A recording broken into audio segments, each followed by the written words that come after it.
At 2 in the morning, my husband locked me outside our house. It was winter. I had no shoes, no phone, and no idea how long he planned to leave me there. I stood on the porch, shaking so hard my teeth wouldn't stop clicking, staring at the door like it might change its mind and open. It didn't. What I didn't know, what I couldn't possibly have known, was that somewhere across the city, a man I had never met was watching me through a security camera. He wasn't a neighbor. He wasn't a cop. He was a mafia boss. And that night, he saw something he couldn't ignore. Because this wasn't the first time I'd been locked out. And it wouldn't have been the last. My husband believed silence meant safety. He believed no one would ever intervene. He was wrong. This is the story of the night everything changed, not because someone saved me, but because I finally learned I had a choice. Welcome back. If you find my stories interesting, please subscribe. Your support is what keeps these stories and the community going. Every time you click that button, you are helping us share voices that would otherwise be forgotten and stories that deserve to be heard. And in the comments, tell us where you are watching from. Because together we are not just telling stories, we are keeping hope alive. The lock clicked behind me with a sound that made my blood turn to ice. I stood on the front porch, barefoot, staring at the closed door like it might open again if I just kept looking. It was 2 in the morning. The temperature had dropped below freezing an hour ago. Please, I whispered, my breath forming white clouds in the dark. Brandon, please open the door. Nothing. Only silence from inside the house I had cleaned that afternoon, where I had made dinner, where I had tried so hard to do everything right. My feet were already numb against the concrete. I wrapped my arms around myself, but the cold cut through the fabric like it wasn't even there. This wasn't the first time Brandon had locked me out. Last month, it was for 20 minutes because I forgot to buy his favorite beer. 2 weeks ago, it was an hour because I spoke to the mailman. But it had never been this cold before. I pressed my palm against the door, feeling the warmth of the house I couldn't enter. Inside was heat, blankets, and safety. Out here was only the dark and the cold and the knowledge that my husband was sitting in our living room, probably drinking, definitely not caring whether I survived the night. I looked down the street. Every house was dark. No cars passing. No one saw me. No one to help. That was when I noticed the small red light blinking on the neighbor's security camera, pointed right at our porch. I had never paid attention to it before. Now I stared at it, wondering if anyone was watching, if anyone cared, if anyone would ever know what happened to me out here. My legs started shaking. Not from fear. From the cold working its way into my bones. I sank down onto the porch step and pulled my knees to my chest, trying to trap whatever warmth was left in my body. My teeth chattered so hard I bit my tongue. The taste of blood filled my mouth. I closed my eyes and tried to remember what warmth felt like. I didn't know that 15 miles away, in a glass office at the top of a building I had never seen, someone was watching me. The security feed from our neighbor's camera didn't go to our neighbor. It went somewhere else entirely. Somewhere dark. Somewhere dangerous. It went to a private network that monitored half the city without anyone knowing. And tonight, someone was watching. His name was Adrian Cross. I didn't know that yet. I didn't know anything about him except what I would learn later, the things everyone whispered but no one said out loud. That he owned half the city.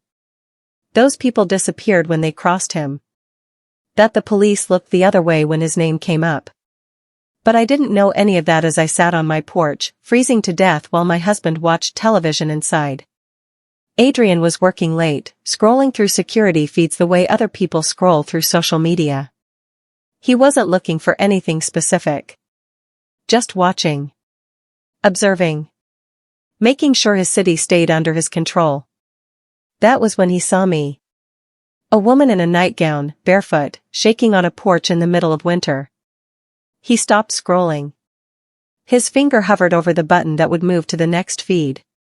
But something made him pause. Maybe it was the way I held myself, trying to stay small and quiet even though no one was there to see me. Maybe it was the way I kept looking at the door, like I still believed it might open. Maybe it was something else. He watched me for 5 minutes. Then 10. Then 15. He saw me try the door handle twice more. Saw me wrap my arms tighter around myself. Saw the moment my shaking got worse, the moment my body started giving up. Adrian leaned forward in his chair. His face showed nothing. No anger, no pity, no emotion at all. But his eyes stayed locked on the screen. He pressed a button on his desk. A voice answered immediately. Sir? Run the address on camera 47. I want to know who lives there. Right away, sir. Adrian sat back and kept watching me freeze. The information came back in less than 3 minutes. That was how his organization worked. Fast. Efficient. Thorough. The house is registered to Brandon Hayes, the voice said through the speaker. Married to Anna Hayes. No children. He works at the processing plant on 5th Street. She works part-time at the grocery store on Miller Avenue. Adrian's eyes narrowed. The processing plant? Yes, sir.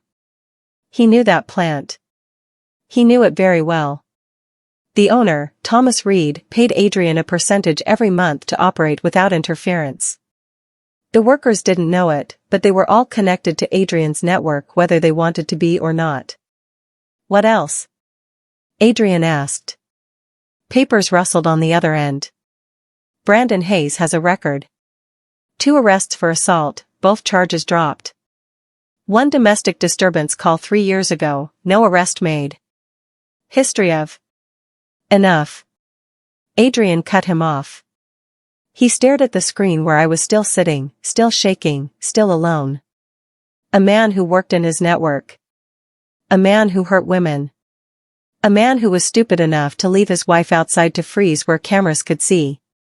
Adrian didn't consider himself a good man. He had done things that would make most people sick. He had ordered deaths. He had destroyed lives. He had built an empire on fear and control. But he had rules. And one of those rules was that you didn't touch women and children. Not like this.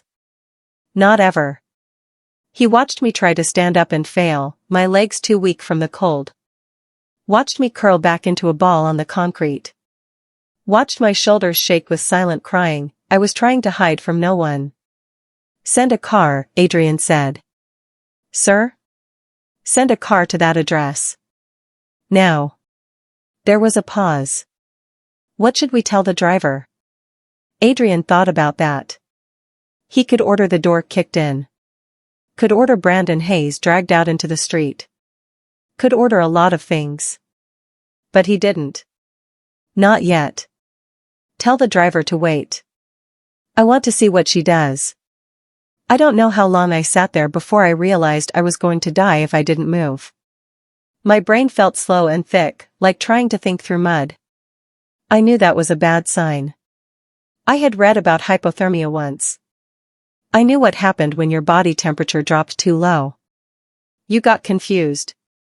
You got sleepy. You stopped shivering. And then you died. I forced myself to stand up. My legs didn't want to work right. I leaned against the wall and tried to think clearly. The garage. I could try the garage door. Brandon always forgot to lock it when he came home drunk. I stumbled down the porch steps, holding onto the railing because my feet couldn't feel the ground anymore. The driveway seemed impossibly long. Every step took all my concentration. Don't fall. Don't stop. Keep moving. The garage door was locked. I wanted to scream. I wanted to pound on it until my hands bled. But I had learned years ago that making noise only made things worse. Think, Anna. Think. The basement window. The small one in the back that never quite closed all the way because the frame was warped. I had been meaning to tell Brandon about it for months but kept forgetting. I made my way around the house, one hand on the siding to keep me upright. Branches scratched my arms. Something sharp cut my foot, but I couldn't feel it. All I felt was cold, so deep it didn't even hurt anymore. The window was there, covered in frost. I knelt down in the dead grass and pushed against it with both hands. It didn't move. I pushed harder, using strength I didn't know I still had. The window cracked open half an inch. Warm air rushed out. I almost cried from the feel of it against my face. I shoved harder and the window swung inward. The opening was small. Very small. But I was desperate. I didn't think about getting stuck. I didn't think about what Brandon would do if he found me climbing through. I just pushed myself forward, squeezing through the tiny space, scraping my shoulders and hips against the frame. I fell onto the basement floor in a heap. The concrete was cold, but it was inside. That was all that mattered. I lay there for a long time, just breathing. Adrian watched the entire thing on his screen. He saw me struggle around the house. Saw me find the window. Saw me force myself through an opening that should have been too small. Most people would have given up. Would have knocked on a neighbor's door. Would have called for help. But I hadn't done any of those things. I had solved it myself. Sir? The voice came through the speaker again. Should we still send the car? Adrian leaned back in his chair. His face was unreadable in the dim light of his office. No. Not tonight. Understood, sir. Adrian should have moved on. Should have switched to the next camera, the next problem, the next piece of his city that needed watching. But he didn't close the feed. He left it running, showing the empty porch where I had been freezing to death minutes before. He pulled up another file on his computer. Brandon Hayes' employment record. His address history. His police record shows that someone had worked very hard to keep quiet. Adrian made a phone call. It was answered on the first ring. I need everything from Brandon Hayes. Everything. I want to know where he goes, who he talks to, what he buys, what he thinks about before he falls asleep. I want it by morning. Consider it done. Adrian hung up. He closed the security feed and stood up, walking to the window that overlooked the city. His city. Every light down there represented someone living under his protection or his control, depending on how you looked at it. He had seen a lot of things in his years running this organization. A lot of cruelty. A lot of weaknesses. A lot of people who deserved what they got. But something about watching me tonight had unsettled him in a way he couldn't quite name. Maybe it was the quiet way I had suffered. Maybe it was the determination I showed when I should have been broken. Maybe it was knowing that somewhere in his network, there was a man stupid enough to leave evidence of his cruelty where Adrian could see it. Brandon Hayes worked for Thomas Reed. Thomas Reed worked for Adrian. That made Brandon Hayes, whether he knew it or not, Adrian's problem. And Adrian always dealt with his problems. I woke up on the basement floor, stiff and sore and alive. Sunlight was coming through the window I had crawled through. I could hear Brandon moving around upstairs, getting ready for work like nothing had happened. My whole body ached. My feet were covered in cuts and bruises I couldn't remember getting. My clothes were torn and filthy. I waited until I heard the front door close and his truck start up before I moved. Then I climbed the basement stairs slowly, testing each step to make sure my legs would hold me. The house was exactly as I had left it. Dinner dishes, still in the sink. His empty beer cans on the coffee table. Everything is normal. Everything is fine. Like I hadn't almost died last night. I took a shower so hot it hurt, trying to get the cold out of my bones. Then I got dressed for my shift at the grocery store. I looked at myself in the mirror and practiced smiling until it looked real enough. No one could know. No one could see. That was the most important rule. I was walking out the front door when the black car pulled up. It was the kind of car I had never seen in our neighborhood before. Expensive. Clean. Tinted windows so dark I couldn't see who was inside. It stopped right in front of my house and just sat there, engine running. My heart started pounding. I stood on the porch, not sure whether to run back inside or keep walking to my car. The black car's passenger window rolled down. A man in a suit looked out at me. He was young, maybe 30, with a scar across his eyebrow and eyes that had seen too much. "Anna Hayes?" he asked. I didn't answer. I didn't know how he knew my name. I didn't know what he wanted. All I knew was that normal people didn't drive cars like that. "I'm not selling anything," I said, my voice shaking. "And I'm not interested in whatever you're offering."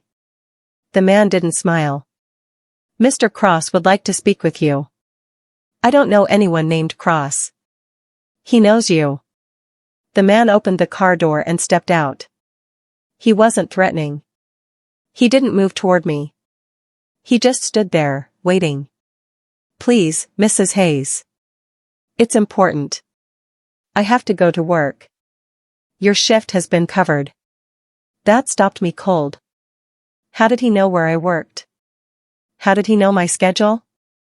I looked at the black car and then back at my house, suddenly very aware that I was alone with no one to call for help. "What does he want?" I asked. "To talk. That's all." The man's voice was calm. Professional. Like he did this every day. "You're not in trouble, Mrs. Hayes. But we do need to speak with you." The inside of the car was even nicer than the outside. Leather seats. Some kind of expensive wood trim. It smelled like money and danger mixed together. The man with the scar drove. No one spoke. I sat in the back, my hands clenched in my lap, watching the familiar streets turn into unfamiliar ones. We drove away from my neighborhood, away from the grocery store, away from everything I knew. "Where are we going?" I finally asked. "Downtown," the driver said. "Mr. Cross's office." "Who is Mr. Cross?" The driver glanced at me in the rearview mirror. Something like pity crossed his face. "You'll find out soon enough." We pulled up to a building I had seen before but never paid attention to. Tall. Glass. The kind of place where important people worked. The driver parked in an underground garage and led me to a private elevator that required a key card to operate. My heart was pounding so hard I thought I might throw up. This wasn't normal. None of this was normal. The elevator went up and up and up. When the doors finally opened, I stepped out into an office that took up the entire top floor. Windows on every side showed the whole city spread out below. It was beautiful and terrifying at the same time. And standing at the window, looking out at his city, was a man I had never seen before. He was tall, maybe 6'2", with dark hair starting to gray at the temples. He wore a suit that probably cost more than everything I owned. When he turned to look at me, I saw eyes that were neither kind nor cruel. Just observant. Measuring. "Mrs. Hayes," he said. His voice was smooth. Controlled. "Thank you for coming." "I didn't have much choice," I said, surprised by my own boldness. A ghost of a smile crossed his face. "No. I suppose you didn't." He gestured to a chair. "Please, sit down." I sat because my legs were shaking too much to keep standing. He took the chair across from me, not behind his desk like a boss but like we were equals. We both knew we weren't. "My name is Adrian Cross," he said. "I think you should know that your husband works in a facility that operates under my protection." The word protection sounded wrong. Like he meant something else entirely.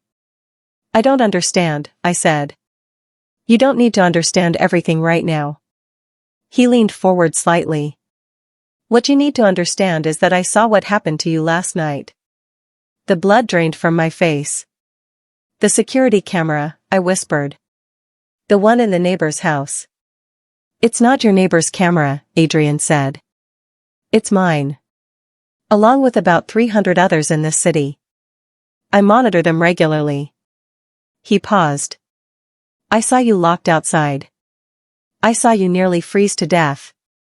I saw you climb through a basement window rather than ask for help. I couldn't speak. Couldn't move. Couldn't breathe. He had watched me. Watched me suffer. Watched me at my most vulnerable. Why? I finally managed. Why are you telling me this? Because your husband's behavior is unacceptable, Adrian said flatly. And because anyone who works within my network represents me, whether they know it or not. Brandon Hayes has just become a liability. I don't want you to hurt him, I said quickly. The words came out before I could stop them, before I could think about what they meant. I didn't love Brandon anymore. I wasn't sure I ever had. But I didn't want him dead. Adrian studied me with those unreadable eyes. You defend a man who left you to freeze?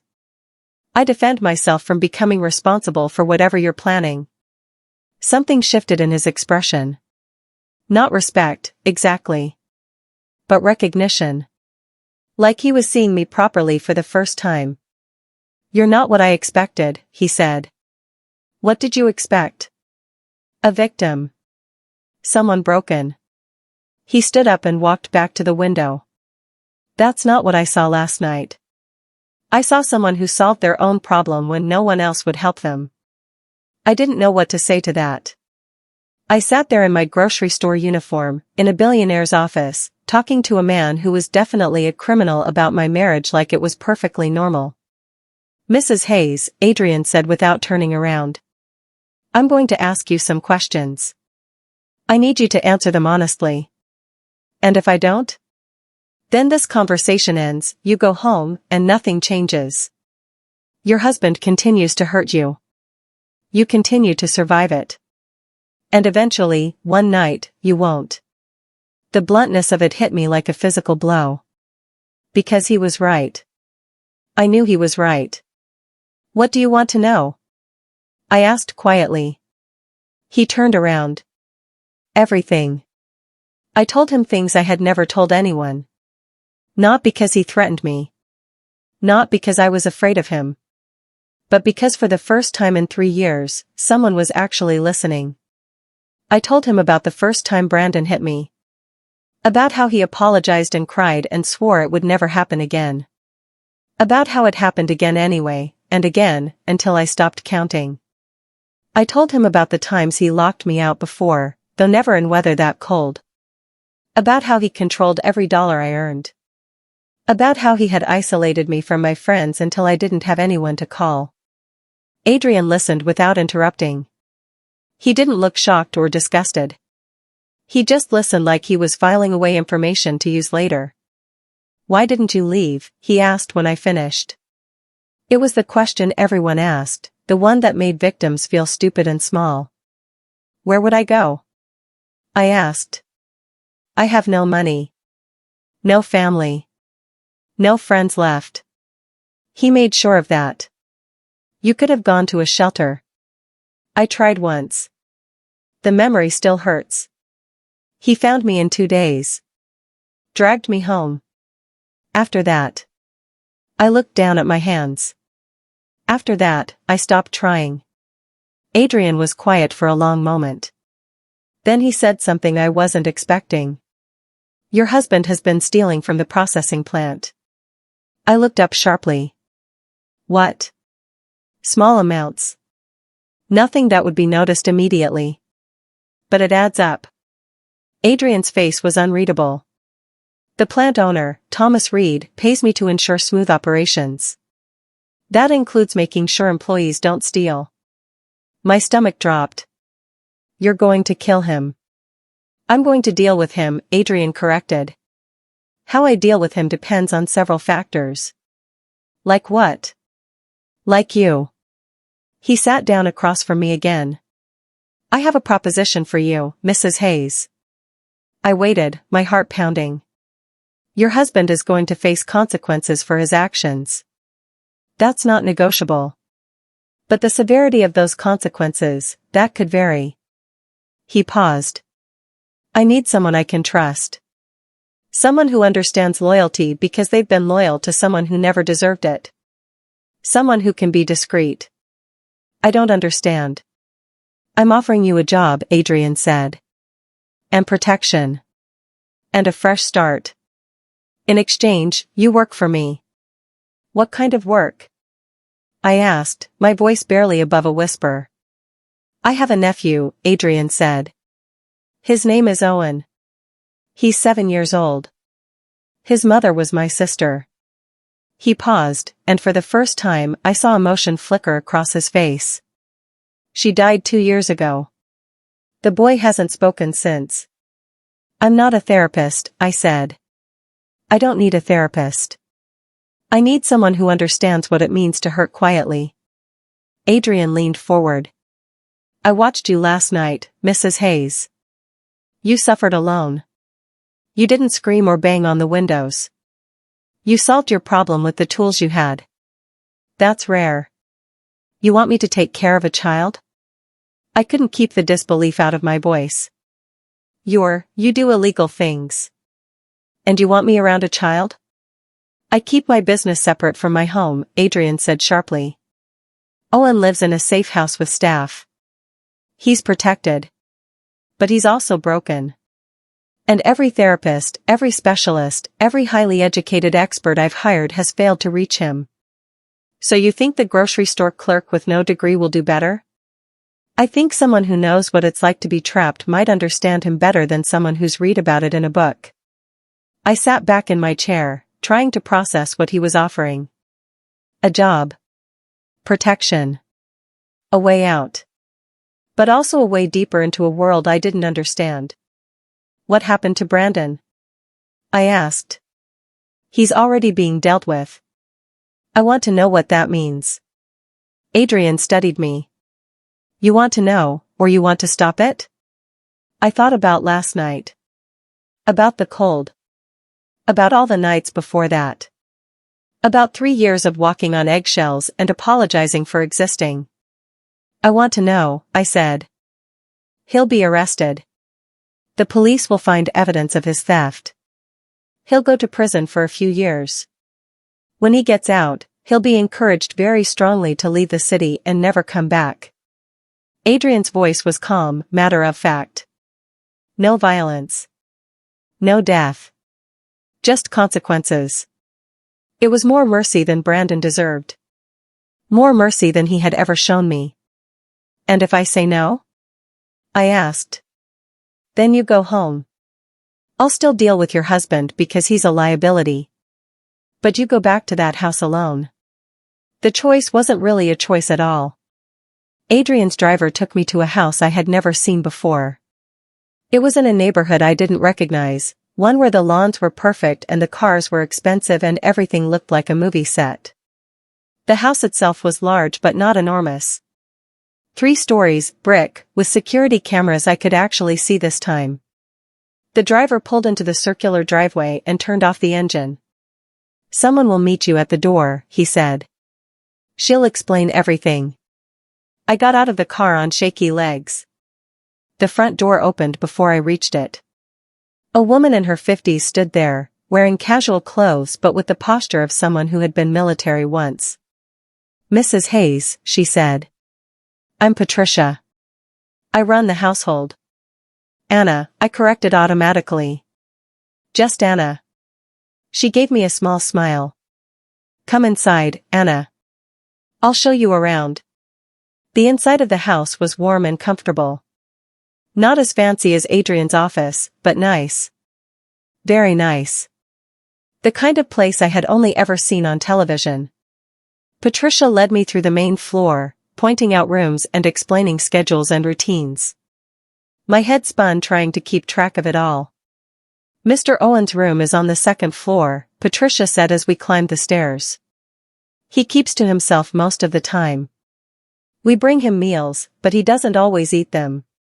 He doesn't speak, as Mr. Cross probably told you. How does he communicate? I asked. Sometimes he writes things down. Mostly he just doesn't. Patricia's face softened. He's a sweet boy. He's just very lost.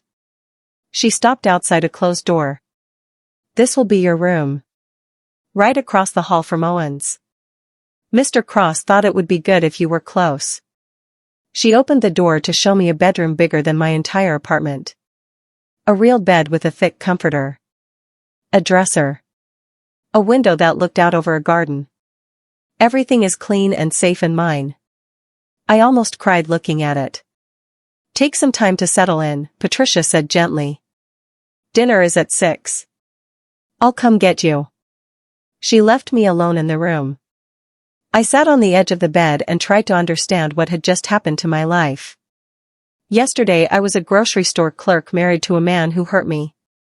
Today I was living in a mansion, working for a crime boss, expected to help a traumatized child. It felt like a dream. Or a trap. Or both. I met Owen that evening at dinner. Patricia brought me down to a dining room with a table big enough for 12 people. Only 3 places were set. Owen was already there, sitting at one end, pushing food around his plate without eating it. He was small for 7, with dark hair like his uncle and huge brown eyes that looked too old for his face. He didn't look up when I entered. Owen, Patricia said gently, this is Anna. She's going to be staying with us. Owen's eyes flicked to me for half a second, then back to his plate. No reaction. No acknowledgement. Nothing. I sat down at the table, not too close, not too far. Patricia served me food that smelled amazing and looked even better. I tried not to think about how my stomach was growling. We ate in silence. Or rather, Patricia and I ate. Owen just moved his food around, building little mountains of mashed potatoes and then knocking them down. I wanted to say something. Wanted to reach out. But I remembered what Adrian had said about all the experts who had failed. If I pushed too hard, too fast, I would be just another adult who didn't understand. So I just ate my dinner and watched Owen from the corner of my eye. After 10 minutes, Owen picked up a carrot and put it on the floor next to his chair. Then he went back to rearranging his potatoes. I frowned. Patricia saw me looking and gave a tiny shake of her head. Owen has a cat, she explained quietly. Or rather, a cat has adopted Owen. He shares his food with it sometimes. As if on cue, an enormous orange cat sauntered into the dining room. It completely ignored me and Patricia, walked straight to Owen, and ate the carrot off the floor. Owen's face didn't change, but his hand dropped down to scratch behind the cat's ears. The cat purred so loudly I could hear it from across the table. For the first time since I had arrived, I saw Owen's shoulders relax just a tiny bit. What's the cat's name? I asked. Owen didn't answer. But his hand kept stroking the cat's head, over and over, like it was the only thing anchoring him to the world. He hasn't named it, Patricia said softly. The cat just showed up one day and wouldn't leave. I watched Owen and the cat, this boy and his wordless companion, and I understood something Adrian hadn't told me. Owen wasn't just traumatized. He was alone in a way that words couldn't help. Just like I had been alone last night on that porch. That night, I lay in my new bed, staring at the ceiling, unable to sleep. Everything felt wrong. The mattress was too soft. The room was too quiet. The absence of Brandon's snoring, his angry presence, his constant criticism, left a hole I didn't know how to fill. I kept thinking about the security camera. About Adrian watching me freeze. About how he had seen my worst moment and instead of looking away, he had made it his business. I still didn't understand why. Around midnight, I heard something. A small sound from across the hall. I got up and cracked my door open. Owen's door was open too. Just a few inches, but enough for me to see the dim glow of a nightlight inside. I shouldn't have looked. It wasn't my place. But something pulled me forward, some instinct I couldn't name. Owen was sitting on his bed, knees pulled to his chest, rocking back and forth. The orange cat sat next to him, pressing against his side. The boy's face was wet with silent tears that just kept falling, steady and quiet and hopeless. I knew that kind of crying. The kind that happened when you had given up on anyone hearing you. I knocked softly on the doorframe. Owen's head whipped around, his eyes wide with fear. I held up both hands, showing I wasn't a threat. I couldn't sleep either, I said quietly. Do you mind if I sit down? Owen didn't answer. But he didn't tell me to leave either. I took that as permission. I walked into his room slowly and sat on the floor near his bed, not too close, giving him space. The cat watched me with suspicious yellow eyes. I'm not very good at this, I said. I'm not a therapist or a teacher or anything special.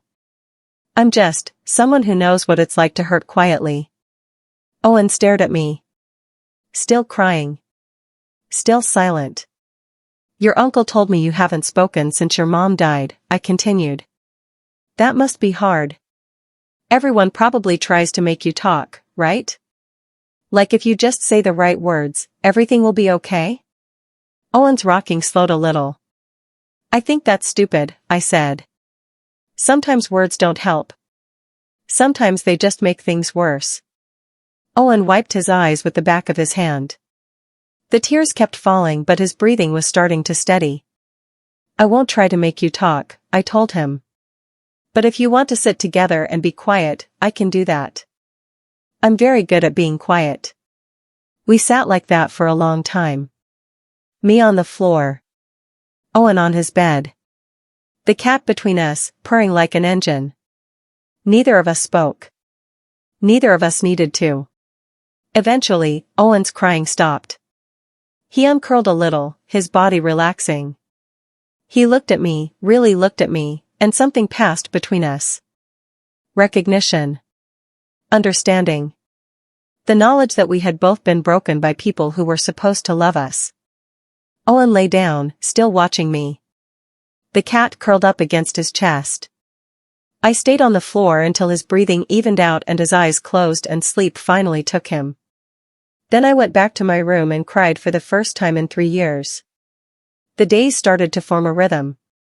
I woke up early, helped Patricia with breakfast, and spent time near Owen without pushing him. I learned his patterns. How he liked his toast cut into triangles. How he fed the cat before himself. How he stared out the window for hours, watching birds. Adrian called every evening to check on Owen. I gave him basic updates, not sure what else to say. The boy was alive. The boy was clean. The boy was still silent. Has he shown any change? Adrian asked on the 4th night. I thought about Owen sitting next to me on the couch that afternoon while I read a book. How he had inched closer, bit by bit, until he was pressed against my side. How he had fallen asleep there, using me as a pillow. Small things, I said. Nothing major. That's more than the last 3 people accomplished. Adrian paused. How are you adjusting? Fine, I lied. Anna. His voice sharpened. Don't lie to me. I saw you freeze to death rather than ask for help. I know you're not fine. The truth burst out before I could stop it. I keep waiting for the catch. For the moment when this all turns bad. Nothing good happens to people like me without a price. Adrian was quiet for a long moment. The price is Owen's well-being. That's all. I'm not asking for anything else. Why? The question had been burning in me since that first morning. Why does a man who runs a criminal organization care so much about one traumatized boy? Because he's all I have left of my sister. And because I failed her. I won't fail him. The raw honesty in his voice startled me. This wasn't the cold, calculating man from his office. This was someone who hurt. Your sister, I said carefully. How did she die? She married badly. He hurt her. I was too late to stop it. His voice went flat. So yes, Anna, I understand why you're waiting for the trap. But there isn't one. I just want Owen to have a chance at something better. We hung up shortly after. I lay in bed, thinking about families and failures and second chances. Thinking about how Adrian had saved me from freezing but couldn't save his sister. Thinking about how sometimes the people with the most power are the most helpless when it matters. A week into my stay, Patricia told me something I hadn't known. Owen used to love drawing. Before his mother died, he would spend hours making pictures of birds and trees and cats. After she died, he stopped. We tried giving him art supplies, Patricia said. He won't touch them. I thought about this for a while. Then I went to the craft store with Patricia and bought cheap supplies. Not fancy art store materials that felt like pressure. Just crayons and printer paper. I started drawing at the kitchen table while Owen ate his breakfast. Terrible drawings. A bird that looked like a potato with wings. A tree that was just a stick with a cloud on top. A cat that could have been anything with ears. Owen watched me from across the table. I didn't acknowledge him. Just kept drawing my awful pictures and muttering to myself about how I had never been good at art. After 3 days of this, I came down to breakfast and found Owen at the table with a crayon in his hand. He had drawn a perfect orange cat, every detail exact, from the whiskers to the stripes to the way its tail curled. He looked up at me, not quite meeting my eyes, waiting for my reaction. "That's beautiful," I said honestly. "Will you show me how you did the tail?" Owen slid the paper over to me and put the crayon in my hand. Then he reached over and guided my hand with his tiny one, showing me how to make the curve and the fluff and the little curled tip. It was the first time he had touched me on purpose. The first time he has initiated any kind of contact. Patricia stood in the doorway watching, her hand over her mouth, tears in her eyes. That night, when Adrian called, I told him. Owen drew something today. There was a long pause. What did he draw? A cat. And then he taught me how to draw a tail. Adrian's voice went very quiet. Thank you. I didn't do anything. I just drew badly until he couldn't stand it anymore. You did exactly what he needed. Adrian paused. Anna, I'm coming by tomorrow. I'd like to see him. Adrian arrived at noon, dressed more casually than I had ever seen him. Still expensive clothes, but jeans and a sweater instead of a suit. He looked more human somehow. Less dangerous. Owen was in the living room when Adrian walked in. The boy's whole body went rigid, but he didn't run. That was progress. Hello, Owen, Adrian said softly. I heard you've been drawing again. Owen stared at him without responding. The orange cat jumped onto his lap and Owen's hands immediately buried themselves in its fur, holding on like a lifeline. Adrian sat down in a chair across from him, not too close, respecting the distance. Patricia showed me your drawings. They're remarkable. You have your mother's talent. At the mention of his mother, Owen's face crumpled. Not crying, just a deep grief that pulled his features down. Adrian saw it and his own face tightened. I miss her too, he said. Every day. Owen looked down at the cat, his fingers working through the orange fur over and over. Then, very slowly, he reached for the coffee table where his drawings were spread out. He picked one up and held it out to Adrian. It was a drawing of a woman. Beautiful. Smiling. Drawn with the kind of detail that came from memory. Adrian took it with careful hands. Your mother, he said, his voice rough. Owen nodded. Just once. But it was communication. It was a connection. Adrian looked at the drawing for a long time, his throat working as he swallowed emotions I wasn't supposed to see. Then he looked up at me standing in the doorway. Thank you, he said. To me. Not to Owen. To me. Later, after Owen had gone upstairs for his nap, Adrian and I sat in the kitchen while Patricia made coffee. You've done in 2 weeks what specialists couldn't do in 2 years, Adrian said. I just let him be sad, I replied. Everyone else was trying to make him happy. Sometimes you need permission to grieve. Adrian studied me. Is that what you needed? Permission? The question hit harder than I expected. Maybe. Has anyone given it to you? I thought about Brandon. About the years of walking on eggshells. About last night on the porch, frozen and alone, still trying to be quiet, still trying not to be a problem. No, I whispered. Adrian reached across the table and put his hand over mine. Not romantic. Not possessive. Just, there. You have permission now, Anna. To grieve. To be angry. To take up space. Whatever you need. I pulled my hand away, uncomfortable with the kindness. You don't know me well enough to give me that. I know you well enough to see you've never given it to yourself. Patricia set coffee in front of us and quietly left the room. Adrian and I sat in silence, drinking coffee, not looking at each other. Brandon's trial is in 3 weeks, Adrian finally said. The prosecutor has more than enough evidence. He'll plead guilty to avoid a longer sentence. How long will he get? 2 to 4 years. He'll do it for at least 18 months. Adrian paused. You'll be asked to testify about domestic violence. You don't have to. But it would help establish a pattern of behavior. The thought of standing in front of Brandon, in front of strangers, telling them all the ways I had failed to leave, made me want to throw up. I can't, I said. I know it's hard. No. I cut him off. You don't know. You weren't there. You didn't live it. You just watched it on a camera for one night. Adrian's jaw tightened. You're right. I don't know what it was like. But I know that man deserves to face consequences for what he did to you. He's facing consequences for stealing from your operation, I said bitterly. Not for hurting me.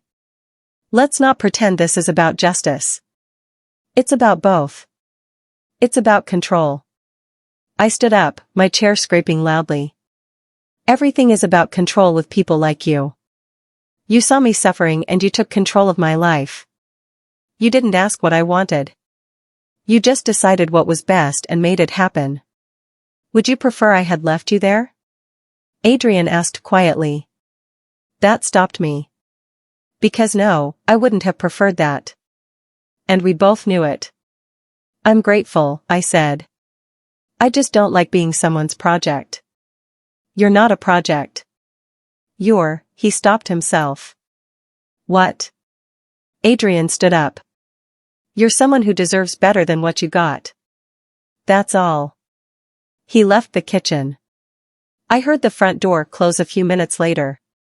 Patricia came back in, refilled my coffee without asking, and said, He's not as bad as he seems. He's exactly as bad as he seems, I replied. He's just also capable of kindness. That doesn't make him good. No, Patricia agreed. But it doesn't make him evil either. Brandon's trial came faster than I expected. Adrian sent a car for me even though I had told him I wasn't going to testify. I still went to the courthouse, sitting in the back of the gallery where Brandon couldn't see me. I watched him sit at the defendant's table in an orange jumpsuit, his hands cuffed, his face older and harder than I remembered. He looked smaller somehow. Like he had shrunk. The prosecutor laid out the theft charge. The numbers were clear. The evidence was solid. Brandon's lawyer tried to argue for leniency, painting him as a desperate man with bills to pay. It took everything in me not to stand up and scream. Then the prosecutor said something that made my blood freeze. Your Honor, the people would like to present additional evidence regarding Mr. Hayes's character and pattern of behavior. We have video footage from the night of February 2nd that we believe is relevant to sentencing. Objection, Brandon's lawyer jumped up. Relevance? Your Honor, this footage shows the defendant's state of mind and his disregard for human life. It directly impacts the appropriate sentence. The judge looked skeptical but allowed it. Make it quick. The lights dimmed. A screen lit up at the front of the courtroom. And there I was. On my porch, in my nightgown, freezing to death while my husband stayed inside. The footage was clear. Too clear. You could see me shaking. See me try the door over and over. See me curl into a ball on the concrete. See me struggle to the window and force myself through. The courtroom was completely silent. When the lights came back on, Brandon's face was white. His lawyer was whispering urgently in his ear. The prosecutor stood calmly, waiting. "Your Honor," the prosecutor said, "the defendant left his wife outside in below freezing temperatures for over 90 minutes. If she hadn't found another way in, she would have died. This demonstrates a level of cruelty and disregard for life that the people believe warrants the maximum sentence." The judge looked at Brandon with disgust. "Is the video authentic, Mr. Hayes?" Brandon's lawyer answered for him. "We'd need time to verify." "Is it authentic?" the judge repeated, louder. Brandon slumped in his chair. "Yes." The judge's face hardened. "Then I'm going to make this very simple. Mr. Hayes, you're going to plead guilty to all charges right now, and I'm going to sentence you to the maximum 4 years with no chance of early release. Or you're going to go to trial, and I'm going to make sure every potential juror sees this footage. Your choice." Brandon took the plea. I sat in the back of the courtroom, shaking, as they led him away. He never looked at me. Never tried to find me in the crowd. Just shuffled out in his orange jumpsuit, finally facing consequences. Adrian appeared beside me. I hadn't seen him come in. "You used me," I said quietly. "You used that footage without asking." "Yes. That was private. That was mine. You had no right." "I had every right," Adrian said. "That footage was recorded on my equipment. And I used it to make sure a man who hurt you faced justice. You used it to make sure your network looked clean." I stood up, needing to get away from him. "Don't pretend this was about me." I left before he could respond. But I knew the truth. It was about me. At least partly. And that scared me more than anything. Owen started talking 2 weeks later.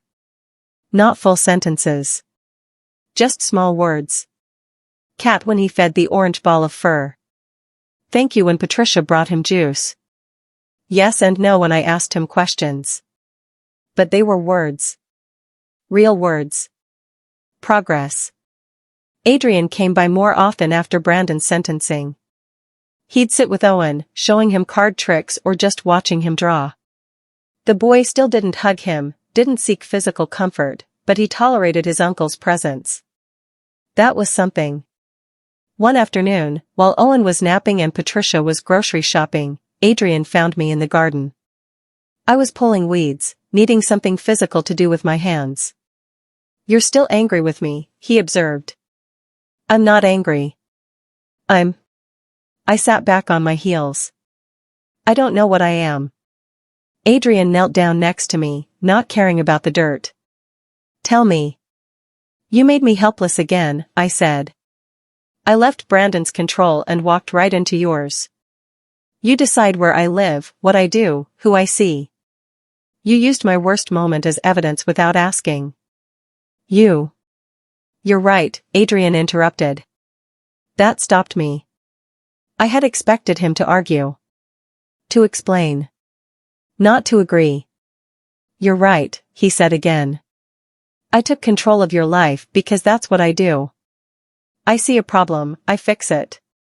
I don't ask permission. I just act." He paused. "But the difference between me and Brandon is that you can leave whenever you want." "Can I?" "Yes." He pulled an envelope from his jacket and handed it to me. "There's a bank account in your name. $50,000. More than enough to start over wherever you want. There's also a letter stating you have no connection to my business, signed by several lawyers. You're not trapped, Anna. You never were." I opened the envelope with shaking hands. It was all there. Account numbers. Legal documents. A phone number for a lawyer who would help me if I needed it. "This was always here?" I whispered. "From the day you moved in." Adrian stood up, brushing dirt off his knees. "I'm not your husband, Anna. I'm not your owner. I'm someone who wanted to help and didn't know how to do it without being controlling." He looked down at me. If you want to leave, I'll drive you myself. If you want to stay, nothing changes except you know you're choosing it. He started to walk away. Adrian, I called. He stopped. What happens to Owen if I leave? I'll find someone else. Someone qualified this time. Will they understand him like I do? Probably not. I looked down at the envelope in my hands. Freedom. Real freedom. Everything I had wanted. But I thought about Owen, who had just started speaking again. Who had finally started to heal. Who would see my leaving as another abandonment by someone he had started to trust. I'll stay, I said. But not for you. For him. Adrian's face showed nothing.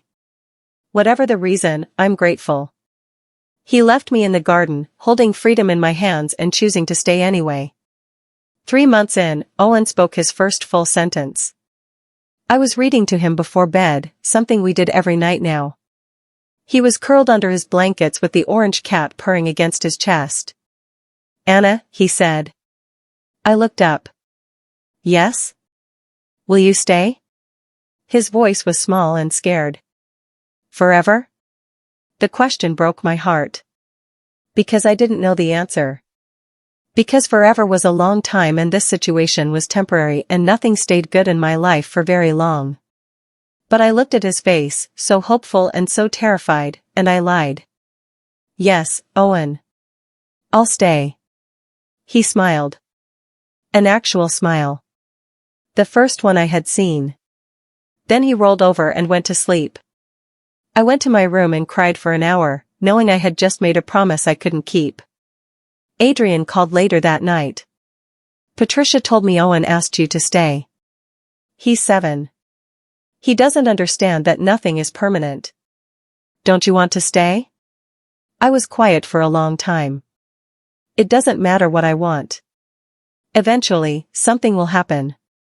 You'll decide I'm not useful anymore, or Owen won't need me, or you'll realize you deserve stability, Adrian interrupted. That you deserve a home that doesn't disappear. People like me don't get homes. Anna. His voice was gentle in a way I wasn't used to. What did Brandon do to you to make you believe you don't deserve basic kindness? The question hit like a physical blow. I couldn't answer it. I didn't know how. Come to my office tomorrow, Adrian said. There's something you should see. Adrian's office looked different in daylight. Less intimidating. More human. He was standing at the window when I arrived, looking out at the city he controlled. I want to show you something, he said without turning around. Come here. I walked to the window and looked down. The city spread out below us, thousands of people going about their lives, completely unaware they were being watched. I saw you from here, Adrian said. That night. You were just another camera feed. Another problem to solve. He finally looked at me. But you weren't just a problem, were you? I don't understand. I've been running this organization for 15 years. I've seen every kind of cruelty humans are capable of. I've become numb to it. He paused. But watching you nearly freeze to death while trying not to disturb anyone, that got through. You reminded me that some people hurt quietly. That not all victims scream. Why are you telling me this? Because you need to understand that you're not here out of pity. You're here because you're strong in ways most people never have to be. And Owen needs that strength. I'm not strong, I said. Strong people leave bad situations. Strong people fight back. No. Adrian's voice was firm. Strong people survive. However they can. With whatever tools they have. You survived Brandon for 3 years. You survived freezing to death. You survived having your entire life upended and rebuilt. That's not a weakness, Anna. That's strength. I wanted to believe him. Wanted to think I was something other than a victim who got lucky. What do you want from me? I asked instead. I want you to stop waiting for the trap. I want you to stay because you want to, not because you think you have no choice. He handed me a paper. This is a contract. Employment, salary, benefits. Legal. Binding. You work for me as Owen's caregiver. That's all. I read through it. Everything was clear. Good salary. Health insurance. No hidden clauses about owing him or being trapped. Just a job. What happens when Owen doesn't need me anymore? Then we will renegotiate. But Anna, that's years away. Maybe never. That boy needs someone who understands him. You're the only one who does. I signed the contract. Not because I trusted Adrian completely. But because for the first time in my adult life, I had a choice. And I was choosing myself. Owen turned 8 2 months later. We threw him a small party. Just Patricia, Adrian, me, and Owen. No crowds, no overwhelming guests. Just cake and presents and the orange cat stealing frosting when no one was looking. Owen laughed. An actual, real, child's laugh that filled the house with joy. Adrian watched him with something like peace on his face. Later, after Owen went to bed, he found me cleaning up the wrapping paper. Thank you, he said. For giving him this. I didn't give him anything. He did the work himself. You made him feel safe enough to heal. Adrian helped me gather the trash. That's everything. We worked in silence for a while. Then I asked the question that had been building for months. Why did you really take me out of that house, Adrian? The truth. He was quiet for so long I thought he wouldn't answer. Then, because I failed my sister. I saw the signs. The bruises she tried to hide. The way she flinched. I told myself it wasn't my place to interfere. That she had to make her own choices. His voice went hollow. She died making those choices. And I've spent 2 years hating myself for not acting sooner. So I was your redemption? No. You were your own redemption. I just provided the opportunity. It was the most honest he had ever been with me. The most human. I forgive you, I said. Not sure why I said it. Not sure he needed it. But saying it anyway. For watching me suffer. For taking control. For everything. I forgive you. Adrian's face did something complicated. I don't deserve forgiveness. Probably not. But I'm giving it to you anyway. Another 6 months passed. Owen started 2nd grade at a private school near the house. He still didn't talk much, but he had friends now. Real friends who didn't mind his quietness. I had been with them for a year when Patricia announced she was retiring. She wanted to move to Florida, to finally live somewhere warm. I helped her pack, sad to see her go but happy for her. Adrian asked if I wanted to take over running the household. It meant more responsibility, more salary, more permanence.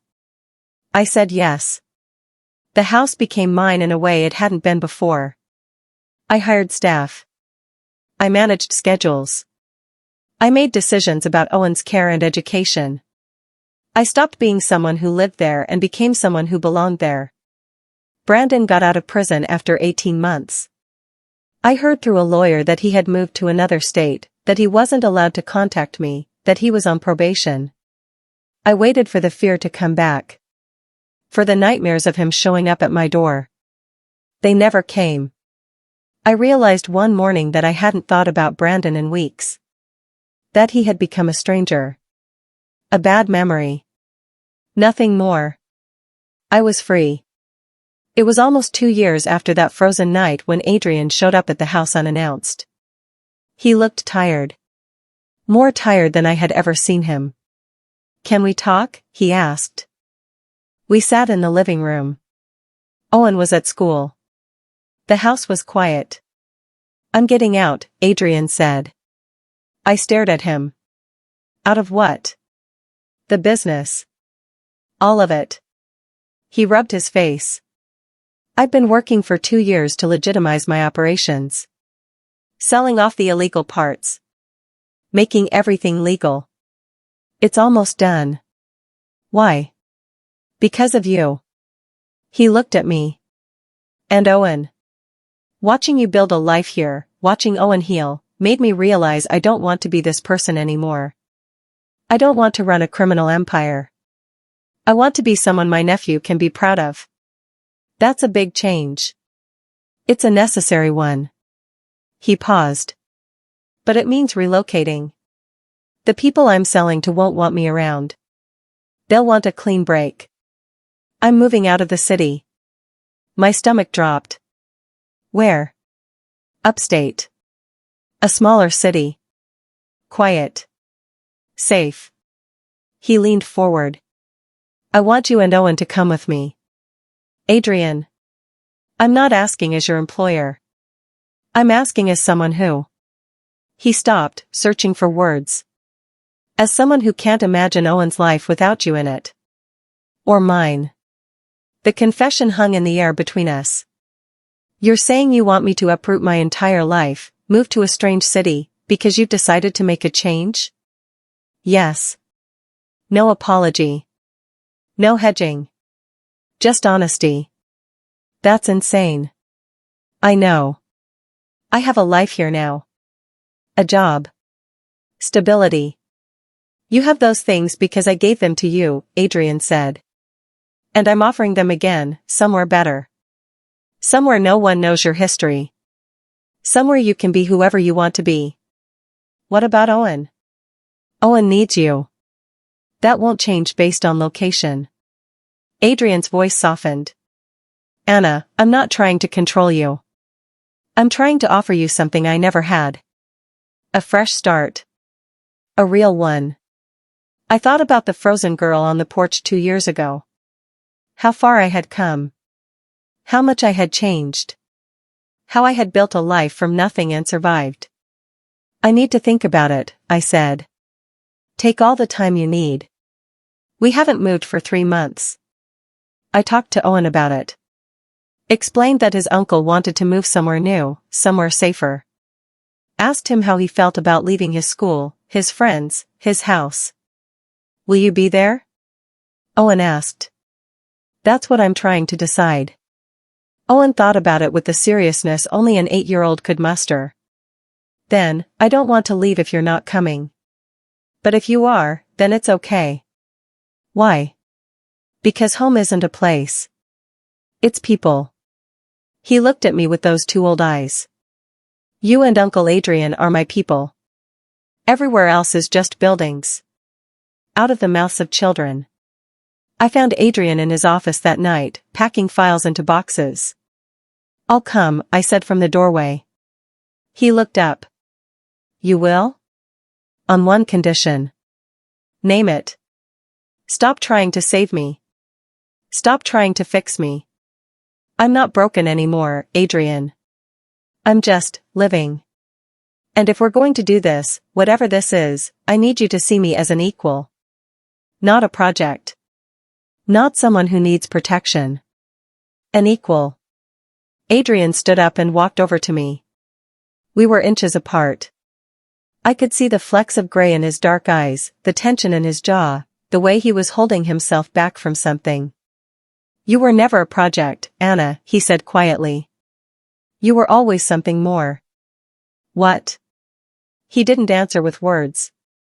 He leaned down and kissed me. Soft. Tentative. Asking permission even as he took it. I kissed him back. Not because I owed him. Not because I was grateful. But because somewhere in 2 years of living in his world, I had stopped seeing him as the man who saved me and started seeing him as just a man. Flawed. Trying. Doing his best. When we pulled apart, we were both breathing hard. We're a terrible idea, I said. Probably. This could end badly. Most things do. I'm still broken in some ways. So am I. I laughed. Actually, I did. Then I guess we'll figure it out together. We moved upstate 3 months later. To a house that was nice but not ostentatious. To a town where no one knew our history. To a life that was quiet and normal and impossibly precious. Owen thrived in his new school. Made friends easily. Joined the art club and filled the house with drawings that got better every day. Adrian legitimized his business completely. Became a consultant for security firms, using his knowledge of surveillance and networks legally. He worked from home most days, present in a way he had never been before. And I learned to live without fear. Without waiting for the trap. Without expecting everything to fall apart. It wasn't perfect. Adrian still struggled with wanting to control things. I still had days where I couldn't believe my luck would hold. Owen still had nightmares about his mother. We were all healing. All learning. All trying. 2 years after the move, Adrian proposed. Not with a grand gesture or a fancy restaurant. Just the two of us in the kitchen after Owen went to bed, him holding a simple ring and asking if I wanted to make this permanent. I said yes. Not because I needed him. But because I wanted him. There was a difference. On our wedding day, small and private with just Owen and a few friends, I looked at the man I was marrying and remembered the frozen girl on the porch. Remembered the security camera. Remembered thinking no one was watching, no one cared, no one would save me. I was wrong. Someone was watching. Someone did care. But more importantly, I had saved myself. Everything that came after was just life. Complicated, messy, beautiful life. Owen gave a small speech at the reception that made everyone cry. He talked about how his mom had died and he thought he would never be happy again. But then Anna came, and she taught him that families could be chosen. That love could be found after loss. Those broken things could heal if you gave them time and patience. Later, when everyone had gone and it was just the three of us, Owen hugged me tight and whispered, "Thank you for staying." "Thank you for letting me," I whispered back. That night, lying next to Adrian in our new life, I thought about all the ways our story could have ended. I could have frozen to death on that porch. Could have stayed with Brandon until he finally went too far. Could have walked away from Adrian's offer and never looked back. But instead, I was here. Safe. Loved. Home. The security camera that recorded my worst night was long gone, dismantled when Adrian sold off his surveillance network. But I didn't need it anymore. Didn't need proof that I had survived. I was living proof. Every day. Every choice. Every moment of choosing myself, choosing Owen, choosing this impossible, imperfect, precious life. Adrian rolled over and pulled me close. "What are you thinking about? How far we've come. Any regrets?" I thought about the cold, the fear, the years of pain before that night. No. Because every terrible thing led me here. To me? To myself. I kissed him. "You just happened to be here when I arrived." He smiled against my lips. Lucky me. Lucky us. We fell asleep tangled together, the moon streaming through windows that weren't barred, in a house that wasn't a prison, in a life that we had chosen. All of us. Together. And somewhere in another city, on another porch, maybe someone else was freezing. Maybe someone else was suffering quietly, thinking no one would ever see. I hoped they would be as lucky as I was. I hoped someone was watching. I hoped they would get their chance to choose themselves. But even if they didn't, I had. And that mattered. That was everything. That was everything. The security camera that recorded my worst night was long gone, dismantled when Adrian sold off his surveillance network. But I didn't need it anymore. I carried the memory myself, not as a wound, but as proof. Proof that I survived. Proof that silence doesn't mean weakness. Proof that even when no one seems to be watching, your life still matters. I had once believed that love was something you endured. Now I know better. Love was something you chose. And this, finally, was my choice.